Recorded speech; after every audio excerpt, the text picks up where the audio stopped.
So ito yung mga materials, buya, bato, kung ano yung mga materials.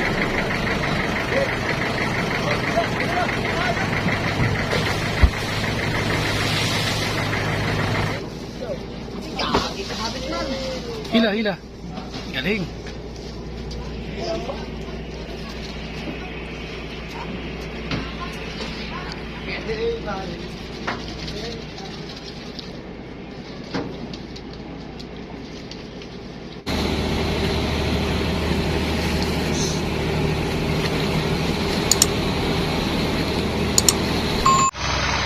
Isang mapagpalang hapon sa ating lahat mga katoks.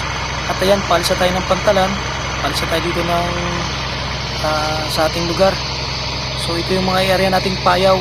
Bukas tayo ay palaot na. Naway pala rin tayo bukas sa ating pag-area ng payaw. Ayan mga katoks, at bago natin ipakita yung aktual na pag-area ng payaw, ay napakapalad natin at yung ating stepfather, si Porfirio Esparagosa, ay naka-attend ng seminar sa BIPAR at nabigyan siya ng aralin tungkol sa paggawa ng sanktuaryong dagat. Tungkol ito sa sanktuaryong dagat. So dito may mga aralin tungkol sa paggawa ng payaw. So napakapalad natin. Tingnan natin mga katoks yung ibang mga aralin. So nakakuha tayo dito ng idea kung paano ginagawa ang payaw. So ito yung mga materials, buya, bato, kung ano yung mga materials ng bato. At ito yung bato, ito yung payaw, buya. So, salamat at nagkaroon tayo ng konting kaalaman. Ngayon mga katoks, guguhit tayo. Magdodrawing tayo ng simpleng ilustrasyon ng payaw. Napakapalad nating mangingisda kapag yung payaw natin ay naarya sa isang lugar o sa parte ng dagat na talagang sinisilungan ng maraming isda. So, sa vlog na to, napaka-importante ng paggawa o pag-arya ng payaw sapagkat paano tayo makakakuha ng isda kung yung payaw natin ay maiaarya sa hindi naman masyadong sinisilungan ng isda. So, God bless tayo at sobrang thankful tayo na meron tayong guide, na meron tayong ganitong aralin na galing sa BIPAR. So mga katoks, ito yung ating dinrawing o ginuhit na layout ng payaw. Ayan mga katoks, at kumuha tayo ng ilustrasyon ng isang buong payaw. Tayo ay gumuhit ng isang buong payaw. So ito ay binubuo ng bato na magsisilbing pabigat doon sa sibid sa pinakailalim ng dagat. So yung bato na yan mga katoks ay pinatigas na semento, buhangin at graba at nilagyan ng ring para kapitan ng lubid. At ito naman yung kanyang center weight na magkukontrol sa kanya sa agos ng dagat. Hindi kasi natin alam kung ano minsan yung agos ng dagat, depende sa agos o sulog. Ito naman mga katoks ay ang tinatawag naming habong. Diyan sumisilong ang mga isda. Pwede diyang ilagay ay dahon ng buli, dahon ng anahaw, at ang kalimitang nilalagay dyan sa mga nakikita nyo na ina-upload dito sa YouTube ay palapa ng nyug, dahon ng palapa ng nyug o palapa ng nyug. So yung mga nyug natin, yan minsan ang nilalagay, yung dahon ng nyug. Dito naman sa pinakaibabaw mga katok, sa ibabaw ng dagat, ang floating material natin dyan ay styrofoam. Yan ang magsisilbing buya. Yan ang palatandaan kung saan natin hinulog yung ating buong payaw. So ayan mga katoks, yung ating buong payaw. Pasensya na kayo mga katok sa ating pagguhit at hindi masyadong kagandahan. Hindi kagaya ng isa nating kaibigan. Wow! Napakalawak ng kanyang imahinasyon. Shoutout sa iyo, Jomar Arkisa Komedya at kay Migs Guarin. Sa Komedya family, shoutout sa inyo dyan. Kay Ma'am Maribik, kay Joy, kay Jane, kay Sophia at kay Noy Buyet. At dyan sa bantay niyang tindahan din nila, kay Hanilet, at maraming salamat sa inyong suporta. God bless sa inyong lahat. Komedya family. The next day. Ayan, isang mapagpalang araw sa ating lahat mga katoks. At mag-aalas 9 na ng umaga, tayo ngayon ay mag-aarya ng payaw. So yung mga tao natin ay nakaplastar na. yung mga kasama natin mangingisda dito sa may kabilang side, sa kaliwa at sa kanan, para sa pagbira ng wiper kung saan ipapabor yung ating bato na iaarya. So hinihintay lang natin yung signal ng ating kapitan. Ayan mga katoks, at tingnan natin kung okay na ba. Nagmamaniobra lang yung ating kapitan. So yun, okay na. Pwede na natin iangat yung bato, at dito sa lugar na to iaarya natin yung ating payaw. Unahin muna natin mga katoks itong bato. So yan, inaangat na ng ating likisiro yung ating bato na gawa sa buhangin, graba at simento. Pinaghalo-halo yan, pinatigas, din nilagyan ng ring para talian ng ating lubid.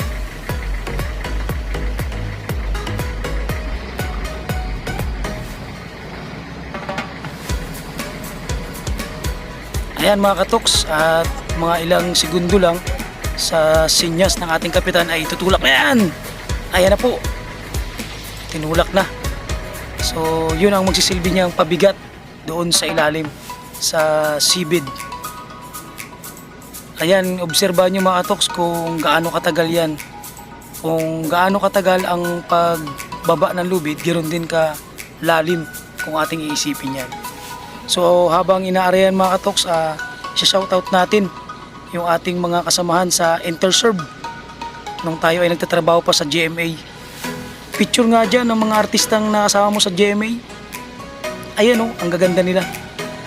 Shoutout kay John Ignacio, Arturo Adjok, Paulo Saneria, kay Bibing Araneta, kay Mark Christian Labador aka Boy. Shoutout sa inyo boy. Kay Rodel Oropresio aka Lakay, kay Jerome Esguera, kay Art Hermosera, at yung ating mga sir dyan, kay Boss Ping at kay Taborn aka Bornok din, na ang totoong pangalan ay Danilo Villarin Jr. Yan ang dahilan kung bakit ako nalipat sa entertainment. Binabati rin natin ang entertainment pala at news. Yan, si Boss Bornok ang gumawa ng paraan para mapunta tayo dyan sa news and entertainment dyan sa GMA. Galing tayo ng fabrication, so binabati rin natin ang mga taga-fabrication dyan sa Tandang Sora. Busy lagi dyan sa Tandang Sora. Dyan ginagawa yung mga platform, mga frame, yan, dyan lahat ng mga ginagamit sa stage at kung ano-ano pang mga decoration na pinapagawa ng production. So ingat-ingat kayo dyan at shoutout sa inyong lahat. So ayan, at katatapos lang ng ating lubid. So ibig sabihin ay naabot niya na yung pinaka seabed, yung pinaka ilalim. So didi pa lang ang ating kasamaang mangingisda na si Marlon. So karamihan na ginagamit dito sa pagdipa ay nasa 100 yata, mahigit na dipa yung pinaka allowance niya. So habang dinidipa ni Marlon yan, shoutout natin yung mga taga dyan sa Barangay Maligaya, si Camille Merida at kay Jason Merida. Yan yung mga magigiting na kasama ni Jebelin Unsay at saka ni Jason na laging busy sa Rapul Poracos. Shoutout sa inyo dyan. Kay Epicen Alden Rayton, kay Perjan Silva, kay Tata Hillert, at saka kay Ate Vicky. Shoutout din sa mga taga-Chick, kila Tibet dyan, sa El Jaire, kay Ate Tess, at kay Rico, at sa iba niyo pang kasamaan dyan sa El Jaire Enterprises. Ingat-ingat kayo dyan. Shoutout din natin ang kaibigan natin dyan, si DJ Torpe from Italy, Tauros Girl ng Taiwan, Lucky J Fishing ng Jinsan, kay Aquaman dyan sa Pasig, Edgar Soliman ng Mandaluyong, at kay Jesseline Manoy ng Semirara, kay Hasa Sumail ng Sambuanga del Sur, At yung sariling atin, malapit lang, kay Junli Magrasya ng Bulalakaw, Oriental, Mindoro. So yan mga katoks, at yun, pinutol na. So ibubuhol na lang yan ni Marlon. Ayan. So mga katoks, ito yung sinasabi ko sa inyong center weight. Yan, ito yung ginagawa ni Nuno. Ito yung maglalaro sa Agos. Kung ang ating payaw ba ay papunta ng north, east, west, o south. So siya yung magsisilbing pabigat, yung ating center weight. Ayan. So shoutout kay Kim Adventure. Nabisita ko na yung bahay mo. Proud mangingisda. Ingat kayo dyan, pati ng mga kasamaan mong mangingisda. At ito naman mga katoks, yung ating habong. So habang inaarya ni Nuno yun, dito sa kabilang side, iarya na rin natin yung ating habong na itatali natin malapit sa payaw mamaya. Yung ating floating material, yung pinakabuya, yung ating styrofoam. So yan, buli yata itong gamit namin, buli, dahon ng buli. Yan, itatali natin yan malapit dun sa ating payaw. Diyan sumisilong ang mga biyayang dagat, ang mga isda. So mga katoks, ito yung ating payaw. Ito yung ating floating material. Yan ang styrofoam. Yan ang magsisilbing buya ng ating payaw. So pag sinabing payaw, hindi lang yan ang makikita. Ang kabuuan ng payaw ay yung bato, lubid, habong, at itong ating floating material na styrofoam na magsisilbing buya. So siya lang yung makikita sa ibabaw. Siya yung palatandaan kung saan natin inarya yung ating payaw. So pagpalain ka ng ating Panginoon, silungan ka nawa ng maraming isda. Yan ang ating payaw. Yun yung huling payo na inarya namin. At ang oras natin ay ganap na alas 12:30. Tapos na namin mag-arya ng payaw. Thank you Lord, safety naman. Maayos namin na-arya lahat ng payaw namin. Sige na mga katoks, kain na kayo. Muli kami nagpapasalamat Ama sa pag-iingat at paggabay mo sa amin. Maraming salamat din sa pagpapalang aming pagsasaluhan, naway magsilbi itong kalakasan sa aming lupang katawan. Ito ang aming samot dalangin sa pangalan ni Jesus. Amen. Ayan, sa haba ng oras ng ating pag-aarya ng payaw ay natapos din. At ito yung kapalit. Galit-galit muna tayo ngayon. Galit-galit sa kanin at sa biyayang dagat. Ito yung ating peritong paknisan. Napakasarap na to mga katoks. Yan, paknisan. At meron tayong kinilaw, meron tayong inihaw na isda, matambaka. Ayan mga katoks. At patuloy tayong magsha-shoutout sa ating mga kaibigan na patuloy ding nagsasubscribe sa atin at nagpapa-shoutout. Shoutout kay Migo Dudes Fishing Adventure, kay Sin Vlogs, kay Joel Ampis, Lister Ian, Kabahog Joseph, at binabati ko yung aking kapatid na si Joel, at kay Tita Shirley, at kay Papa Ili. Saan man kayo ngayon, ingat kayo dyan. At palagi kayong tumawag sa ating Panginoon. Shoutout din kay Agrilica TV, Family TV, kay Tiyub TV, kay Buyet Ingat, Adstop, Ramil Protasio, Rodrigo N. Bonifacio, shoutout sa inyo, kay Rocky Mendoza 13, Alfonso TV, The Vloggers, kay Milin Pabilaran, at kay Maymay Pabilaran. Napakaganda ng boses na yan. Ingat ka dyan sa trabaho mo ha. may mag-ipon para sa kinabukasan. So ayan no, enjoy na enjoy yung ating mga kasamang mahingisda. Bawi-bawi rin sa kain. Ayan, prito, inihaw, kinilaw. Yan o.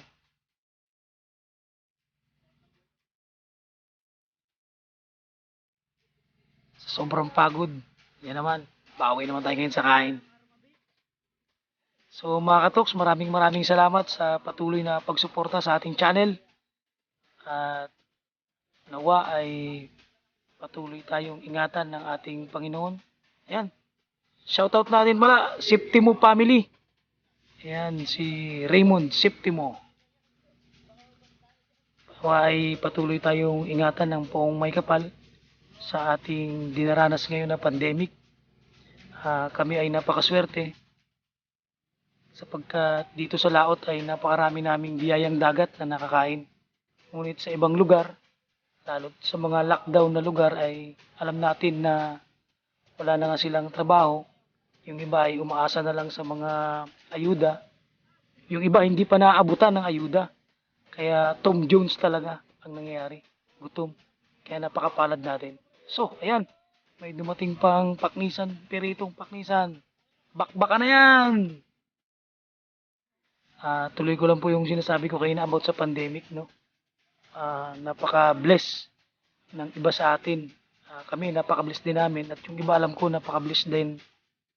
At hindi tayo ganun kahirap gaya ng dinaranas na hirap ng iba. So, sunod tayo sa protocol, mga katoks. Maghugas ng kamay, magpabaksin kung kailangan. Kung kinakailangan magpabaksin kayo. Magsuot kayo lagi ng face mask, face shield, at bantay tayo sa ating mga mahal sa buhay na nawa ay maging healthy, maging malakas at malayo tayo sa sakit na ito. Maraming salamat Panginoon sa patuloy niyong pag-iingat sa amin. Ayan mga katoks, at patuloy niyo lang panoorin yung aming pagkain. Pagkat bawi-bawi rin.